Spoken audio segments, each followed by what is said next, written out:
আমাকেই দেয়। তো দুটো ঈদই কিন্তু তার বাবা কাজের ব্যস্ততার কারণে কোনোভাবে সময় দিতে পারেনি। যদিও কোরবানি ঈদের পরের দিন আমাকে নোটিস করেছিল বাচ্চাকে নিয়ে যাবে, কিন্তু আমি দেখেন ভাই আমি আমার কাজে ব্যস্ত থাকি। আফটার অল আমাকে সংসার ঘর চালাতে হয়।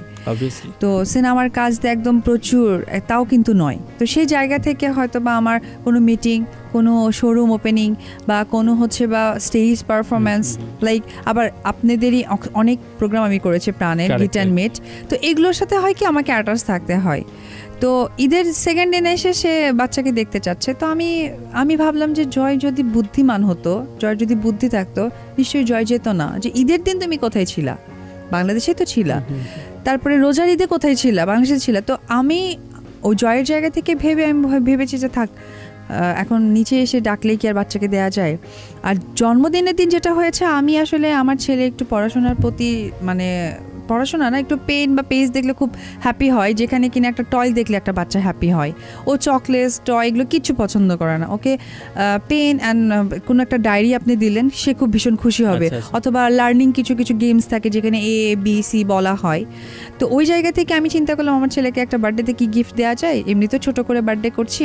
তো আমি যমুনা ফিউচার পার্কে গেছিলাম, গিয়ে আমি মুন ব্ল্যাঙ্কের একটা পেন কিনলাম ওর জন্য, যে থাক এটা ওর সারা জীবন থাকবে, যে মা আমাকে একটা দামি পেন গিফট করেছে।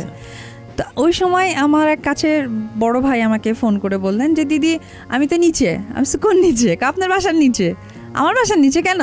বলতেছে সাকিব ভাই একটা স্বর্ণের মালা, একটা স্বর্ণের ব্রেসলেট আর নিয়ে আসা, খুব তাড়া। আমি ভাই এইরকমভাবে আমার বাচ্চাকে কি ছোট করার কি কোনো মানে হয়? গণমাধ্যমে যেটা প্রকাশ হচ্ছে আমি একটু আপনার সাথে শেয়ার করি, সেটা হচ্ছে গাড়িতে বসে অনেকক্ষণ আদর করলেন, ইনফ্যাক্ট ছেলে যেতেও চাইছিলেন না এবং খুব আবেগঘন একটা পরিস্থিতি। তাহলে এই তথ্যগুলো ভুল। গাড়ি ঠিক আছে, আবেগ ঘনটা জানি না, যেহেতু আমি দেখিনি। আর জয় যেতে চাচ্ছিল না বিকজ সে মাত্র শাওয়ার করে আসছে, তার স্কুলে যাওয়ার অনেক নেশা। তার ধারণা শাওয়ার যখন করেছি সে স্কুলে যাচ্ছে, দ্যাটস ওয়াই গাড়ি থেকে নামতে চাচ্ছিল না, বিকজ ওইখানে আমার কাজের মেয়ে আমার মামা ছিল। তো যেটা হয়েছে যে হঠাৎ করে আমার পরিচিত বড় ভাই উনি আমাকে বলছেন, আমি যথেষ্ট তাকে সম্মান করি এবং তার কথা আমি ফেলতে পারবো না, এটা সেও জানে।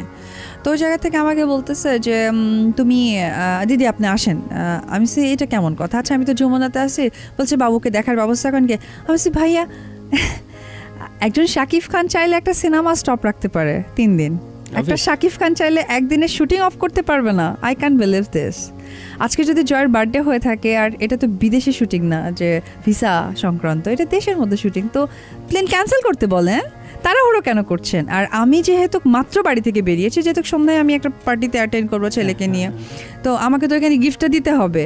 তো আমি আসছি, ও মাত্র মনে হয় শাওয়ার করতে গেছিলো, ও যখন শাওয়ারে গেছিলো তখন আমি মার্কেটে যাওয়া। তাই বললাম আমি তো আসছি মাত্র, দাদা আমি পেনটা নিই। না না না না না দিদি লেট হচ্ছে। আমি ভাই আমেরিকার তো ফ্লাইট না, লন্ডনেরও ফ্লাইট না, ফ্লাইট হচ্ছে কক্সবাজার, যেটার দাম 3,500 টাকা। 2টা ফ্লাইটে না গেলে 6টাতে যাবে, 6টায় না গেলে 8টায় যাবে, আজকে না গেলে কালকে যাবে। তো পরে বলতেছে খুব তাড়াহুড়া। তা আমি মনে মনে ভাবলাম যে হাই দুনিয়া, আমি কিছু বললেই হয়ে যাব শত্রু, বাকিটা বুঝে নিক দর্শকরা। এবং অপবিশ্বাস একটু জানতে চাই যে আমাদের দেশে সিঙ্গেল মাদারের একটা দারুণ সংগ্রামের গল্প আমরা প্রায় সময় শুনি।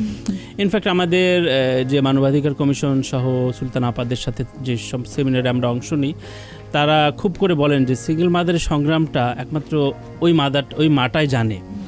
সো আপনি তো অনেক আলো ছটা দেখে আজকের অপবিশ্বাস হয়ে মা হয়েছেন। সো ওই জায়গাটা থেকে কি কোনো সিঙ্গেল মাদারের কষ্টটা একটু কম নাকি বেশি, আপনার কাছে কি মনে হয়? দেখেন আমার কাছে সিঙ্গেল মাদার বলে কোনো শব্দ আসে না। কেন আসে না? কারণ আমার বৈবাহিক জীবনে যে স্বামীর অগ্রযাত্রাটা সেটা আমি পাইনি। লাইক স্বামীর যে সাপোর্টটা, সাপোজ ধরেন আপনি বিবাহিত, বেলা শেষে আপনার ওয়াইফ আপনাকে ফোন করে বলছে তুমি চাল ডাল সবজি নিয়ে আসো, নাহলে বাড়িতে ঢুকতে পারবে না। আপনি সে পৃথিবীর বিশ্বের কাজ থাকুক, আপনাকে চাল ডাল তেল নিয়ে বাড়িতে ঢুকতে হবে, বিকজ আপনার ওয়াইফ আপনাকে অর্ডার করেছে। তো আমার কিন্তু এইটা ছিল না, আমাকে নিজে শপিং করে নিতে হতো। ওই প্র্যাকটিসটা আসলে একেবারে শুরু থেকেই। তারপর ধরেন আমি একটা বিশেষ করে আমি পার্লারে যাব, তো পার্লারে গেলে হয়তো বা হয় না যে স্বামীর কাছ থেকে 5,000 টাকা নিব, কারণ আজকালকার পার্লারে তো 5,000 টাকা খুব একটা ফেসিয়ালও হয় না, সেটাও আমি পাইনি। একটা ঈদে পাইতাম 1 লাখ, কোরবানি ঈদে পাইতাম একটা 50,000 টাকা, এই হচ্ছে গিয়ে আমার লিমিটেশন থাকতো। আচ্ছা, that's why I don't feel যে আমি সিঙ্গেল মাদার, বিকজ আমি অলওয়েজই নিজে ইনকাম